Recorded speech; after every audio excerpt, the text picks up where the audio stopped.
Hope everyone is doing well this morning or evening whenever you're listening to this, watching the VOD or live, no matter what. Hope you're enjoying the Look It All podcast. We have the entire library available at lookitallpodcast.com, the patreon.com/lookitallpodcast. You'll get full access to all the back archives, the newer reviews on more retro movies of 5 years and older and other great content like that.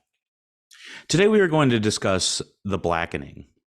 The Blackening is a 2022 American comedy horror film directed by Tim Story and written by Tracy Oliver, and Dwayne Perkins, based on the 2018 short film of the same name by the comedy troupe Three Pete. It stars Perkins, Grace Byers, Jermaine Fowler, Melvin Gregg, ex Mayo, Antoinette Robertson, Cinquea Walls, Jay Farrow, and Yvonne Yori.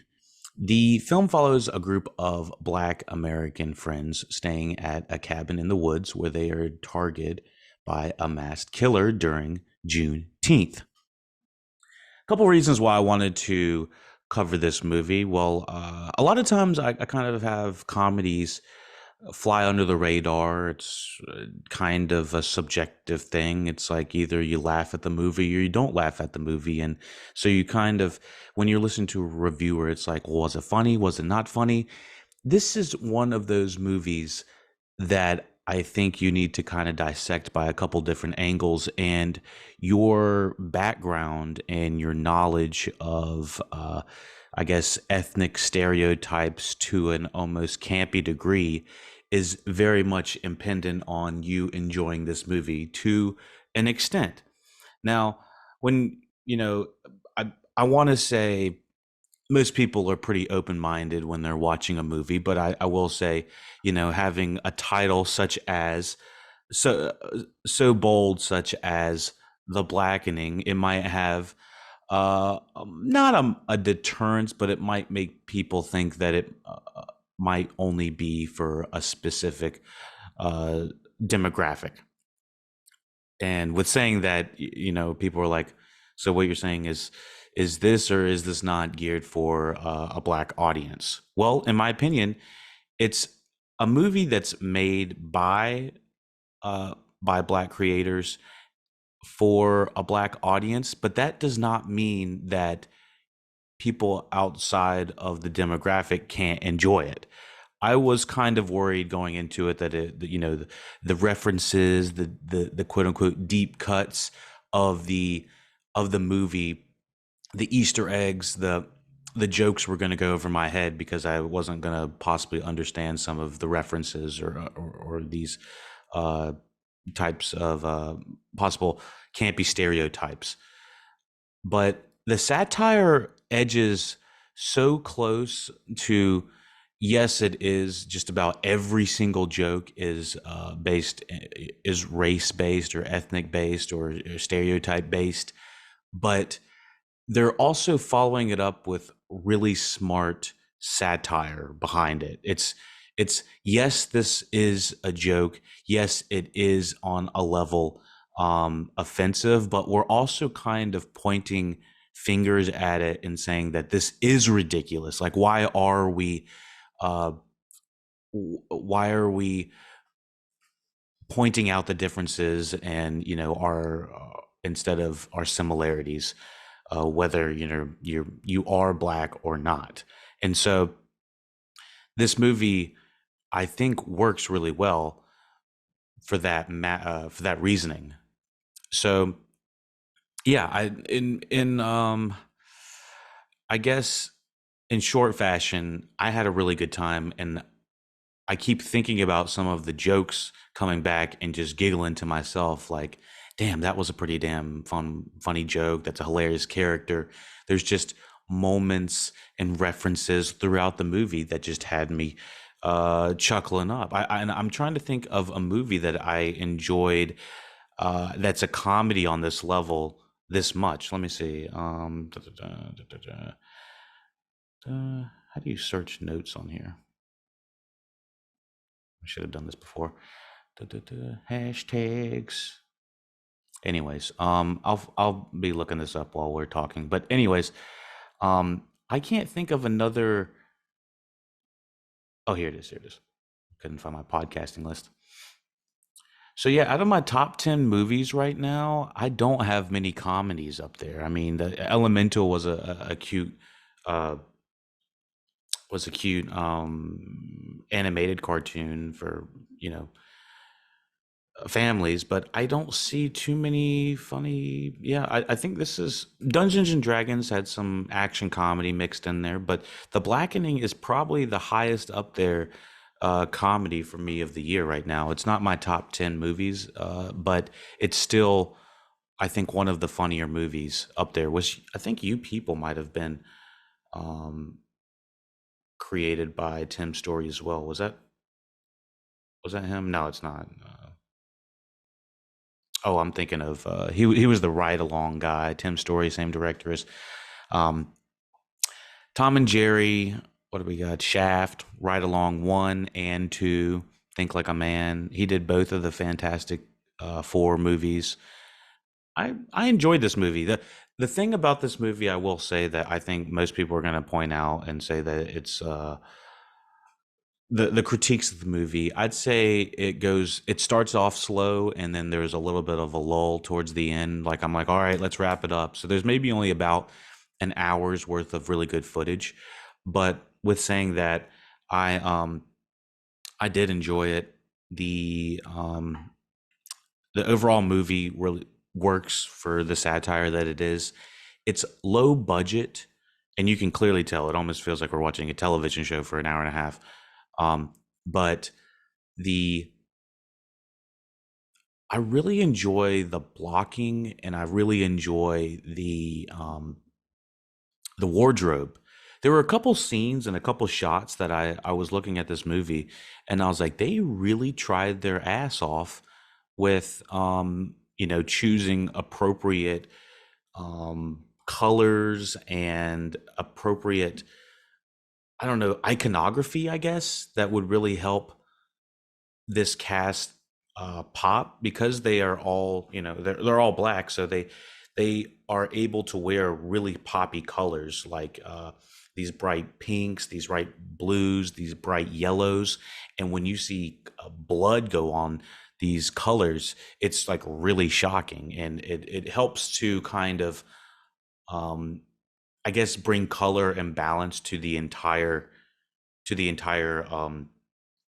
movie, which is why I like it. I think what this movie is, it's almost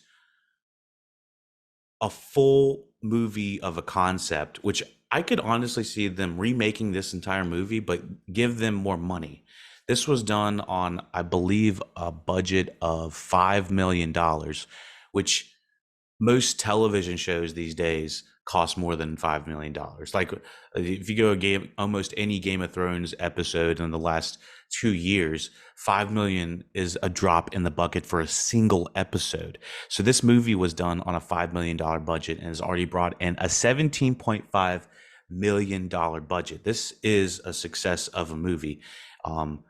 Whether people are enjoying it or not, it did premiere at the Toronto Film Festival on September 16th, 2022, but was theatrically released in June 16th, 2023 by Lionsgate. Looks like they were trying to secure a distribution deal, probably. And so the film was a box office success and has grossed over 17 million, received positive reviews, with critics noting the satire of horror film tropes and ethnic stereotypes. And like I said, it is smartly written. Some of the jokes are like offensive, but they're also like pointed out to be like, like, why the fuck did you say that kind of thing? So, yeah, I gotta sneeze a little bit. Look at the light. Oh god, I shouldn't have looked at the light. Oh, maybe is that what happens? My mom always told me that if you look at a light bulb or a light, then it'll make you not have to sneeze. Is that true for anyone else? Does anyone else feel that? Anyways, it definitely worked because I think my eyes fucking got fucked up on that. Let's see. Anything else we need to cover before we get into the plot of this? Like I said, I would recommend it. It's funny. It's got deep cuts, but I think most people are gonna enjoy it. I do think the references are probably for millennials and younger. If you are like my mother, I don't think would understand half the jokes in this. And yes, she is white. um, she'd be like, "What does that mean?" Like she'd be like poking me in in the in the stomach, being like, "What does this one mean?" Poking me in the shoulder or something like that. Like, what does that one mean? Like, uh, I just thought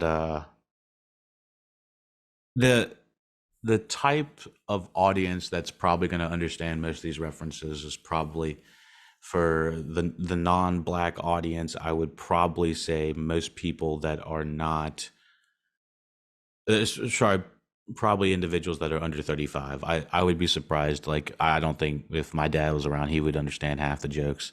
Again, my parents are on the older side, so um, and of course they're not black. So, um, just putting that out there. But yeah, I enjoyed this movie. I want to recommend it to anyone that wants a good satirical comedy, and it's up there with some of the best. Even though it feels like the demographic for what they're looking for is obviously mostly um, the black demographic, but it really feels like it's open to everyone, and I'm glad to see that it's doing well.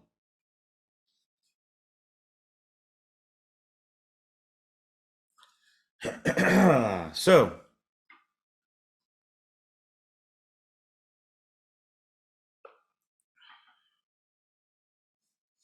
we're going to get into the plot of the Blackening right now. This is where you're going to leave us and either come back or listen again, whatever you didn't do. Thank you for listening to the Look It Up podcast. We are currently live on Twitch. We are on lookituppodcast.com. All the social media links are there. I just realized that this is my first podcast since Threads has been released or dropped. The previous podcast we had released was Aftercast 35, where we discussed the submersible that went missing down with the looking for the Titanic.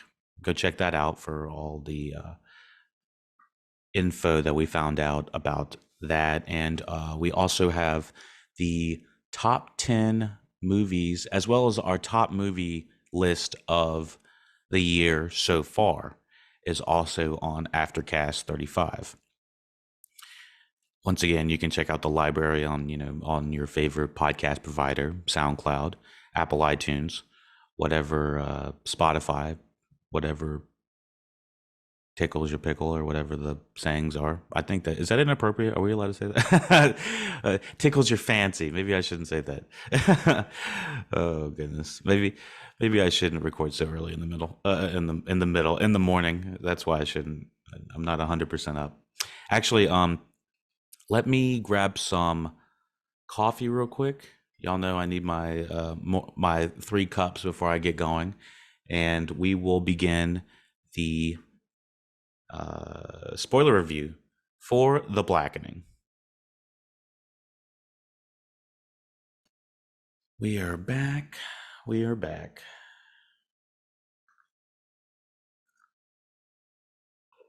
All right, everyone. Let's get into the plot of The Blackening. Morgan and Sean arrive to a cabin in the woods. Again, this is spoilers ahead. Cabin in the woods where they plan on celebrating Juneteenth with a group of their friends. I enjoy that we get a show of some representation of Juneteenth. I'm a little bit in the dark myself about uh, the full representation of it. I understand that I believe it's the actual date of when the slaves were. Um, emancipated. Is that what it is? Were freed, I guess. But the whole discrepancy was some places, I believe, in the north in the country of the United States back in the day. This is like 200-300 years ago at this point. Um, uh, I believe, if I know my history correctly. Anyways, the whole discrepancy for the Juneteenth thing was some places were freeing slaves and some places were not freeing slaves. And so I believe Juneteenth was the actual day they were supposed to be freed. But again, like I said, my historical knowledge could be a little bit shaky. So if I'm wrong, take everything I say with a grain of salt. I'm not. This is not a Juneteenth Black History podcast done by a Latin Jewish guy. This is I believe this is what it is. So if I'm wrong, just uh, jump in the comments on whatever platform, and I'll get it correct. And I'll remember any feedback for podcast is in the aftercast, which is the podcast we have in between the reviews. So again, this is a good representation for Juneteenth with a group of friends. In the basement, the couple discovers a board game called The Blackening, which features racist caricatures like it. And for anyone that hasn't seen the movie, it's like the Saw character kind of, but they've turned him into like a quote unquote like Sambo-esque character, which for people that don't know, a Sambo character, I believe, was an American racist stereotype of almost like a black boy that is, instead of actually having uh, uh, art that looks like black skin, I guess it was completely done just straight black, and it's supposed to be belittling, and it's supposed to be racist, and it's supposed to be offensive. And so they basically made the Saw character face look like the Sambo face, and he's got like these big old black lips and extremely black skin. It's just it's terrible. And basically the entire cast, and immediately when they see that, everyone's like, oh hell no. And I am right there with them. I mean, I would be like, this is some fucked up shit. And they do the exact same thing that I would want to do, is, take a photo of it, send a fucking 1-star review to Airbnb, and tell them to go fuck themselves. I was just like, this would be terrible. So yeah, almost right off the bat, I'm like, damn, they are not holding back. Suddenly the lights go out and a mysterious voice demands the couple to play. Sean answers a question incorrectly and is promptly killed with an arrow to the neck. Morgan attempts to escape but is captured. The next day, and I got to say that, the budget is low. You can tell people being pulled into the dark. People are they're holding the arrows with their hand. It looks like it all is very cheap looking. You know what it's really told me?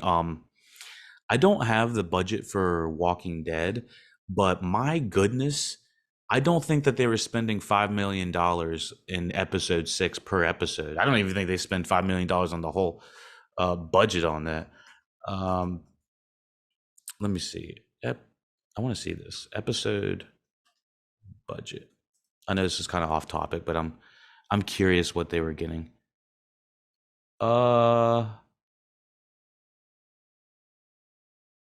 Okay. I'm seeing on Reddit maybe an episode would cost about 3 to 4 million per episode in episode 9. Okay. Yeah, so uh, they had a hell of a budget for Walking Dead. Maybe they did closer to 1 to 3 million, but still, the effects on that are really good. And I always go back to, I reference Walking Dead a lot, Game of Thrones a lot, because I feel like they are milestones in television. One, Walking Dead pushed the scale of how violent things can be on television and how nasty they can get on a television budget. I think that you see some of the most disgusting stuff on Walking Dead. Some of it gets a little bit ooey gooey in ways that don't really make sense. Like Skin doesn't do that kind of thing, but majority of the time, like I always reference the Glenn baseball bat incident, and and there's another character. I believe it's the Everybody Hates Chris character. I want to say it's in season 5 or 6 of Walking Dead. I know this is very specific and kind of vague for people who don't know what I'm talking about, but real quickly, it's extremely violent. I mean, sometimes you see people get like their face being ripped off in some places, and um, for Walking Dead, I really do think they showed how violent you can get on television on a television budget. And for Game of Thrones and kind of a non sequitur right here is Game of Thrones showed what you can do on a television, but with like it feels like cinematic scale, like the epicness is just amazing on it. So um, yeah, this movie is not either one of those. Clearly the budget went to a whole lot of things, but it was not the violence in this. But what this tells me is this movie still feels like a great concept, and I brought up the Evil Dead concept. Evil Dead 1 and 2 are almost the same movie with they almost just remade the first movie with a higher budget for 2, and everyone enjoys the second one almost tremendously more. It's much less darker, but I don't think that I'm not sure if the Blackening would remake this entire movie because they got more money in their pocket, or if they would go and continue a franchise in some way. I would like to see more satirical takes on this kind of uh movie. Maybe not even always do a horror movie. I do like the idea of doing horror movies because they're generally lower budget, keep the lights low, that type of things. It's funny, puts you in these crazy situations. It's the what would you do type situations. But yeah, I enjoyed it. I enjoyed it a lot. So anyways, the next day, Lisa, Allison, Dwayne make their way to the cabin and discuss King bringing Lisa's unfaithful boyfriend, uh, Namdi, for the weekend's festivities. Is that how you say his name? I can't remember. On her way to the cabin, Shanika,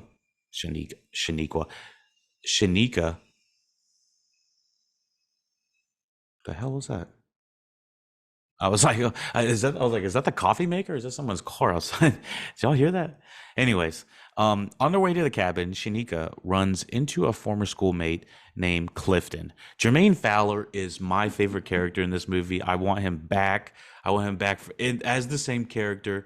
Uh, this movie also reminds me very much of the Undercover Brother esque satire that they had in that movie. It was, the kind of the quote unquote black take on like an Austin Powers esque James Bond type figure, and it had me, you know, uh, almost crying from laughing so hard. And I think that Clifton feels like a character straight out of Undercover Brother. I loved it. Um, Loved his character, and so at the gas station, they run into Clifton, who reveals he is also joining the group before leaving. Shanika is unnerved by the racially disfigured clerk who stands by her menacingly. And you know what I like in movies is when we have tropes, and sometimes when we call out the tropes, but they just don't. The characters do not want to engage with the trope. This trope is creepy store clerk guy.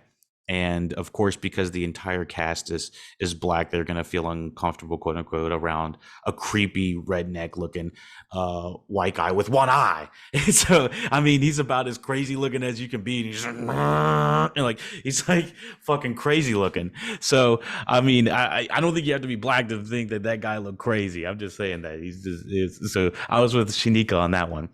Um, so she's unnerved by the disfigured clerk. I will say that it's a little bit on the nose now that it, for I don't know 40, 50 years, 60 years in movies, even longer, if you have a disfigured face, oh, bad guy. I think we're a little bit past that by now. Once the group is all together, they find Ranger White, not played by Diedrich Bader, who's pretty damn funny in this. He's he's got this like level of self awareness about him. Like was one joke about him being invited to the cookout, but knowing that he would make everyone else feel uncomfortable by being there, and I was just laughing so hard, and they're like, "Oh shit, that's a good answer." There's just many references and jokes that I cannot repeat in this format because I would just be. First of all, I'd fuck up all the jokes, and second of all, just go watch it for the jokes. The jokes are damn funny in this. So once the group is all together, they find Ranger White, not allowing them entry. After settling the dispute, the friends begin to set up for the night of partying.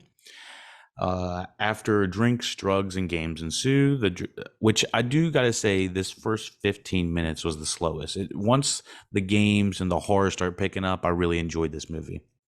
So, if you're like watching this or you're listening to this, then you're gonna go watch it and you're like, this isn't that funny. It's like, give it 15 minutes before it starts kicking off, because once the shit goes down, the shit goes down.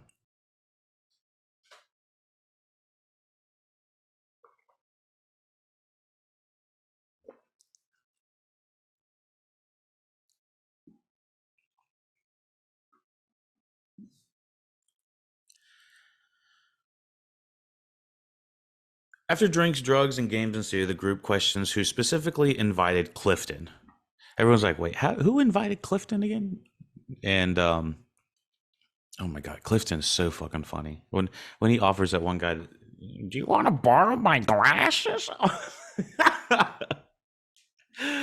Oh my god.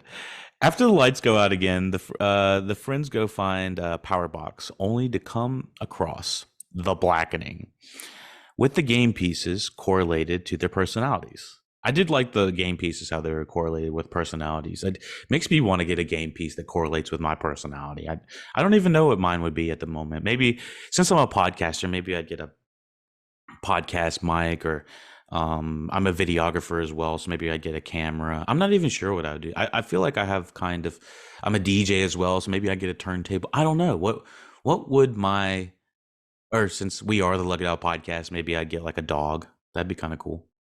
Anyways, what would your game piece be if you were playing the Blackening game? Um, yeah, I think mine would be one of those. The voice speaks to them. Now, I forgot to mention that there's a voice coming from this little Sambo character that's in the middle of this game piece. And he's like, yeah, he's like a creepy dude. The voice speaks to them, revealing that he is keeping Morgan prisoner. Now, there's this television that keeps popping on in the same style as like Saw. I believe Saw has a TV, um, and it's an old school like 1950s television in the corner, and um, they the entire group is like looking at it, and it's playing this like banjo music, and it has like this old school screen on there with like, I think, the Sambo character. It's like ding ding ding ding ding ding ding ding, kind of like some Deliverance shit going on. And that's when, and it pops on, it's like, oh hell no, I'm not dealing with this. So that turns on, and then shit gets real when you see like Morgan all tied up, and she's like uh she's kind of she looks like she's struggling. You see, it's in black and white, I believe, and so it's extra creepy. And the whole group is like, "All right, we need to get the fuck out of here." The door's locked; they can't get out of the game room, so everyone's kind of freaking out. And the Saw guy, the Saw Sambo guy, is kind of like, "Oh, you got to play the games." And so they start having to answer these questions and stuff like that. Most of them having to do with kind of like who's the blackest, and like who's the quote unquote not blackest, who's the most biracial, that type of thing, whatever. Uh, and like I said, some of these jokes are pretty damn funny. Um, they'll ask them like random jokes about like, how many black characters show up in the show Friends or something like that.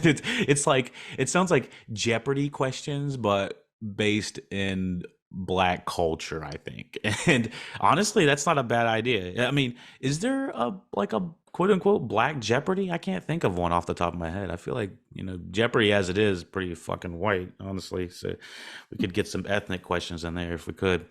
Um, that's a side story. Anyway, um, the voice speaks to them and is revealing that he's keeping Morgan prisoner. They're all freaking out. The voice forces them to play the game to save Morgan and begins to ask them trivia questions about African American culture. Unfortunately, the friends failed to sufficiently answer a question about all black actors that guest starred on Friends, and Morgan is attacked. Morgan is like attacked on camera, and we're watching the camera. There's like, I don't know how many cameras around this entire house. They find out later that the entire house is bugged that way. But I mean, I kind of had a feeling because of the way that there was camera angles for every single way that people were running out of the house or whatever. And so, and someone was controlling the master controller and stuff like that. So, they are ordered to sacrifice one of their own. And of course, we see Morgan kind of get attacked. We don't know exactly what happens to her at this point. They are ordered to sacrifice one of their own based on whom they deem to be the quote unquote blackest. Each of them comes up with their own defense, but everyone ends up choosing Clifton after he admits he voted for Trump twice. And they're like, oh, that's it, Clifton. You are yeeted. You are getting got. And so that fucking sent him out to get killed. Clifton goes outside and is shot in the chest with an arrow by the killer, and everyone's like, oh damn, he was a good one, didn't deserve it. But again, what he did. Um so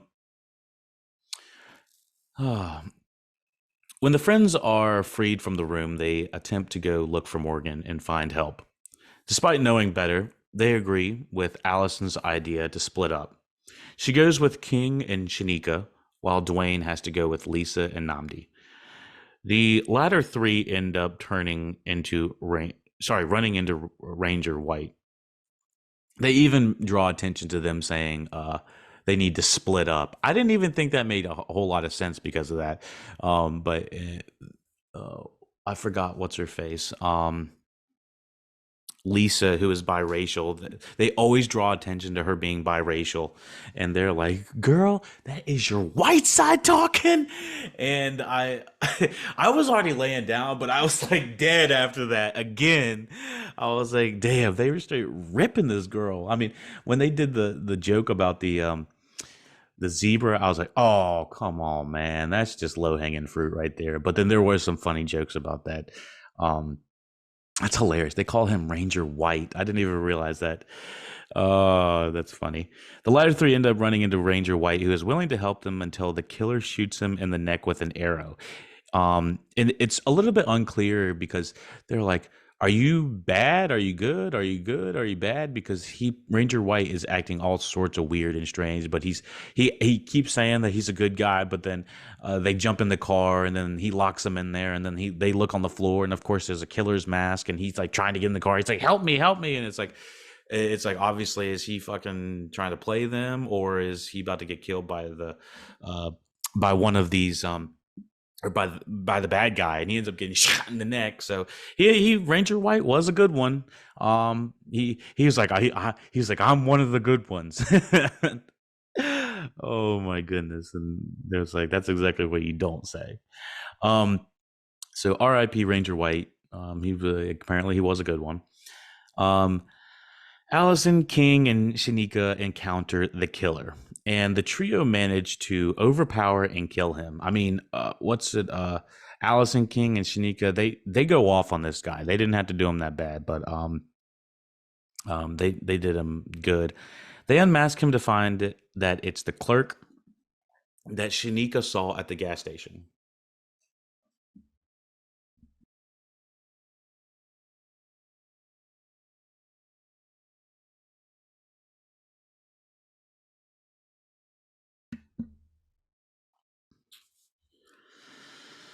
Lisa, Namdi, Dwayne then encounter a second killer before Lisa bashes his brains in. I mean, Lisa goes off, and like I said, the the vibes I was getting here were fresh, like Jordan Peele vibes. I'm sure Jordan Peele had an amazing time watching this movie. I don't think he was in the production of this. Let me see. No, he's not. But I'm sure he had a ball watching this. And what gave me Jordan Peele vibes, like Us vibes, Nope vibes, um, Get Out vibes, was this scene, was Lisa literally going off and, bashing this guy's brains in, and the blood going all over her yellow attire.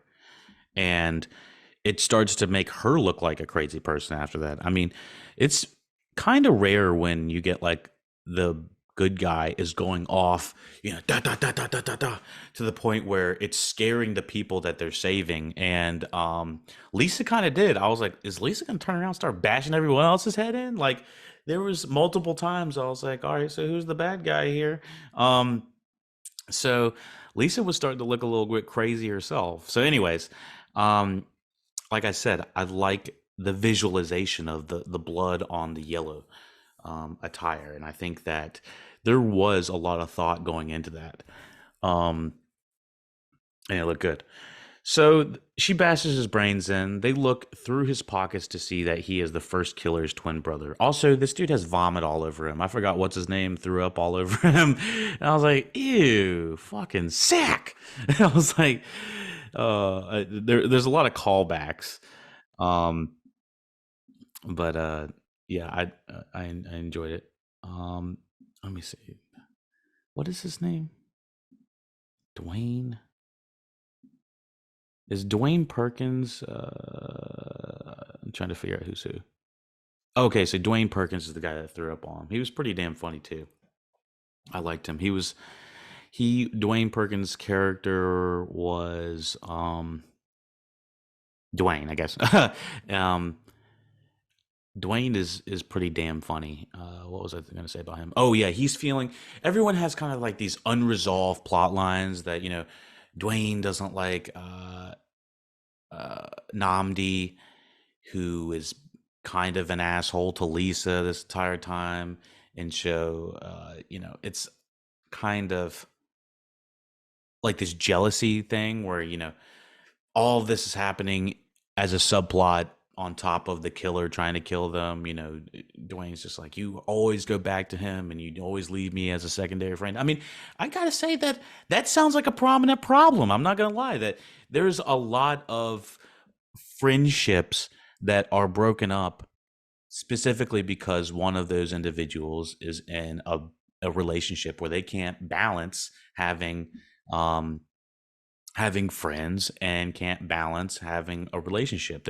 I know tons of people like that. Like, that's not an inherently a quote unquote black problem, a black culture problem. It's not rooted in black um, culture that's a problem. I know people um, of all ethnicities that can't handle being in a relationship, that can't handle having friends. It's almost like a one or the other kind of, or having both at the same time. It's a one or the other type thing.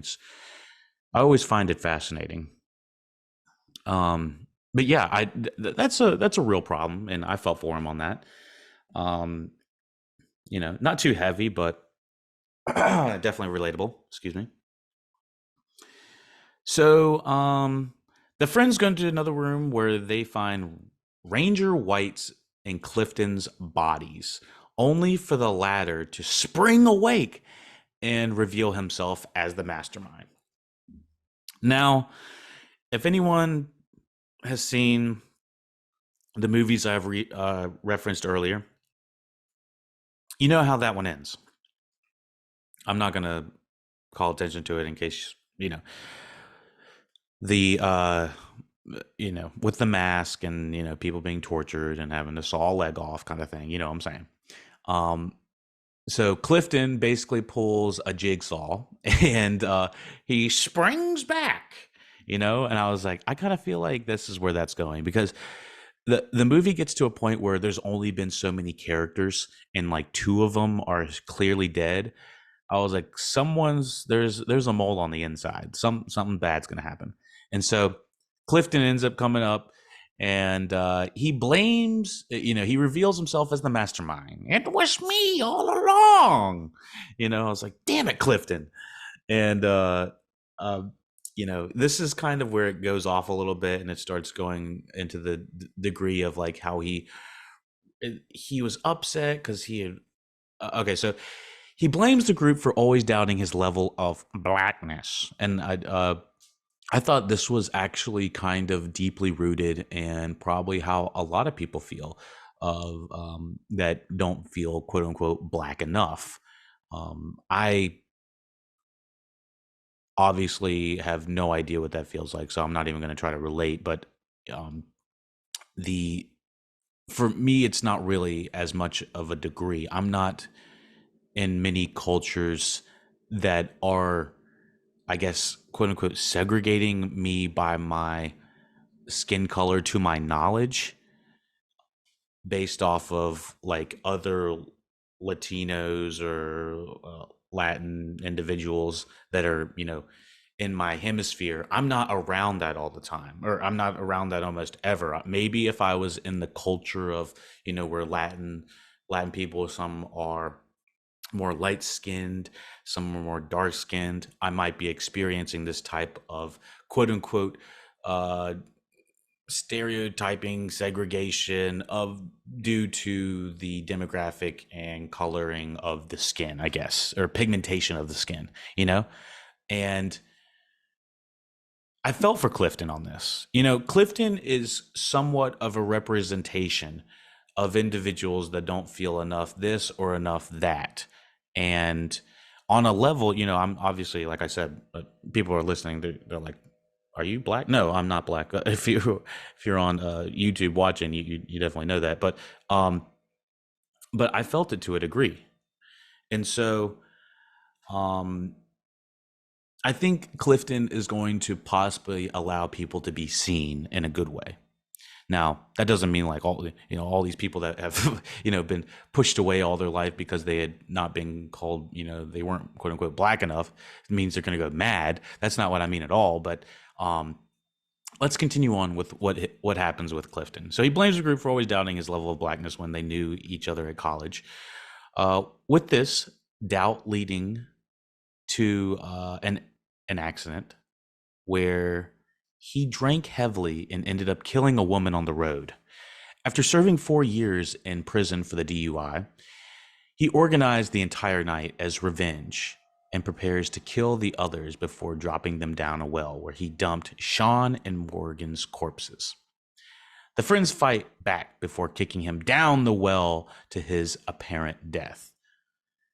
As the morning arrives, the friends, on the advice of Dwayne, call the fire department for help, only for them to be sprayed with a hose.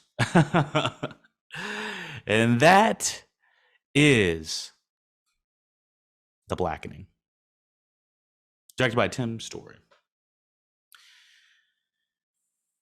So let me know what you thought about the podcast. Let me know what you thought about The Blackening. I think we did a sufficient job covering the ins and outs of this movie. Like I said, I had a good time with this comedy. It's definitely, it's not as niche as I think that most people are going to think it is. Like, I really do think it's way more accessible to the broader audience the more I think about it, even though the whole basis of of Clifton going mad was spades, uh, was a spades game and reneging on that and stuff like that. So I'm I wasn't super in the know about what uh, I've watched Spades, but I haven't played Spades, so it's not like I was like completely in the dark.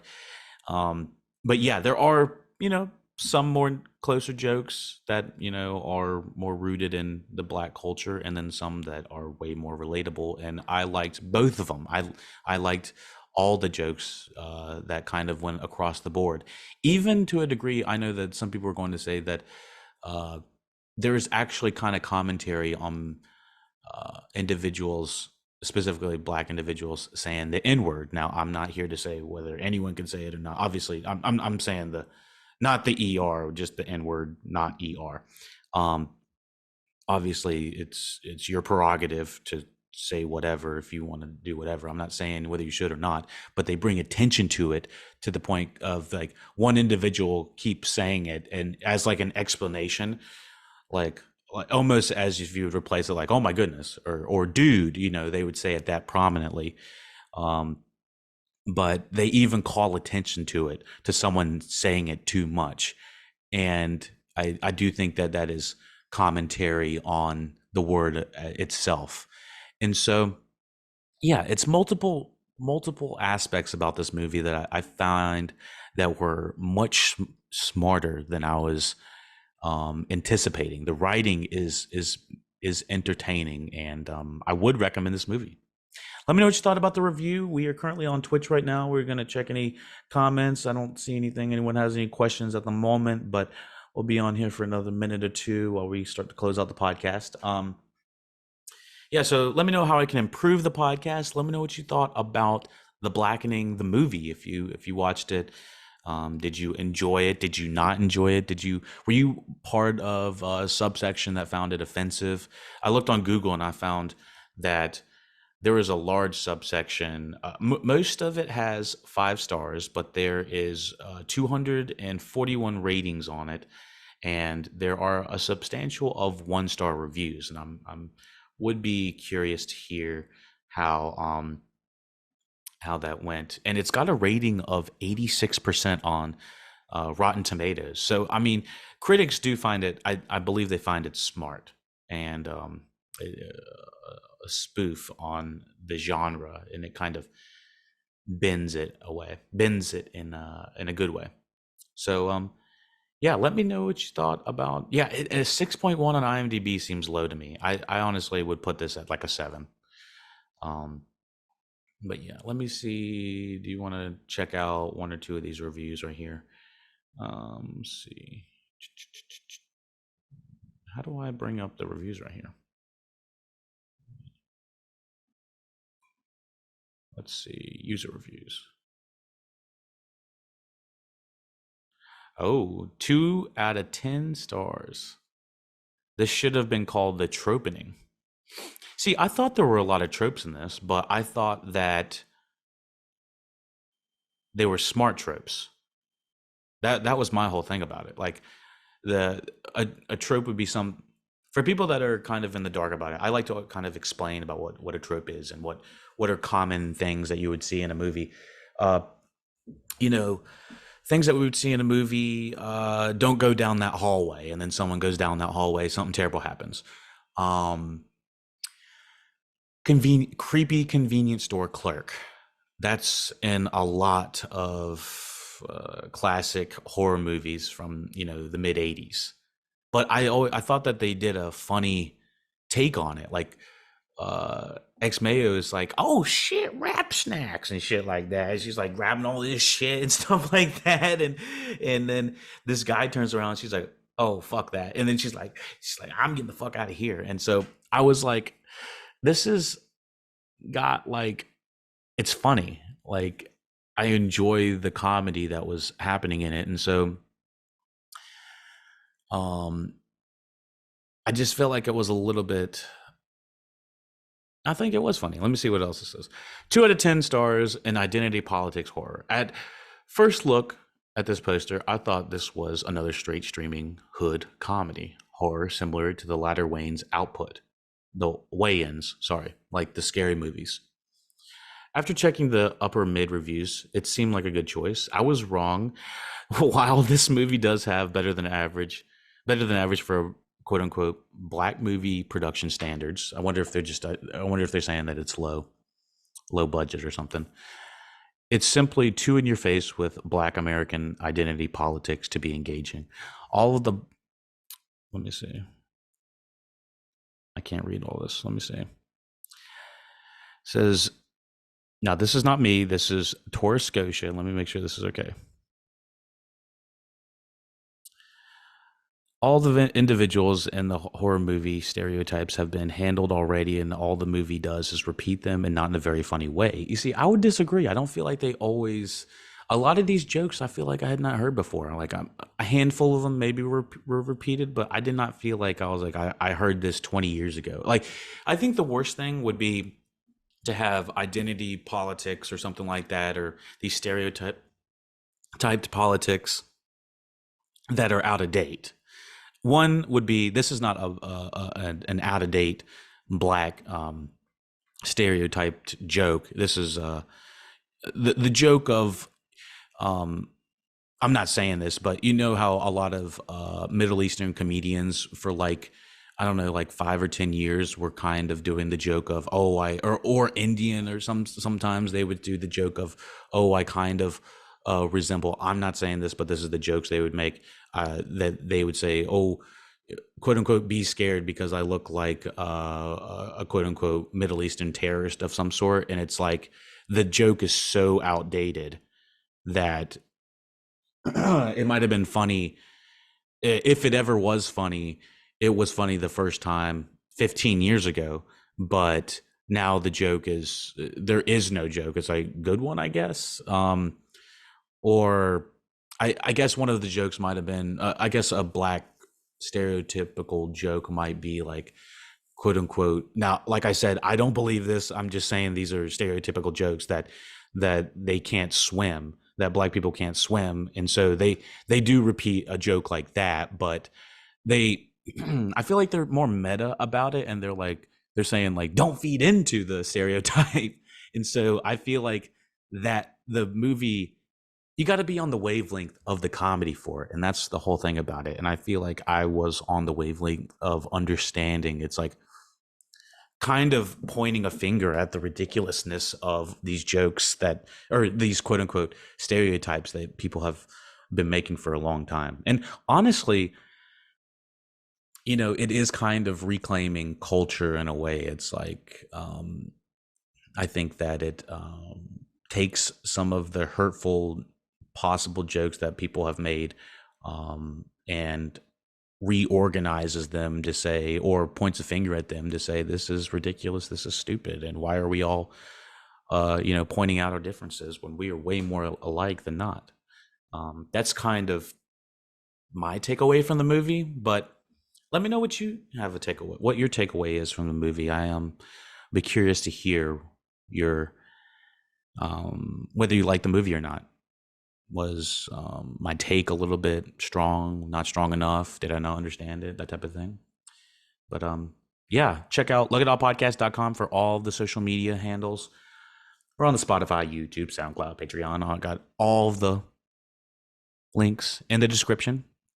You know where to find us, LuckyDogPodcast.com.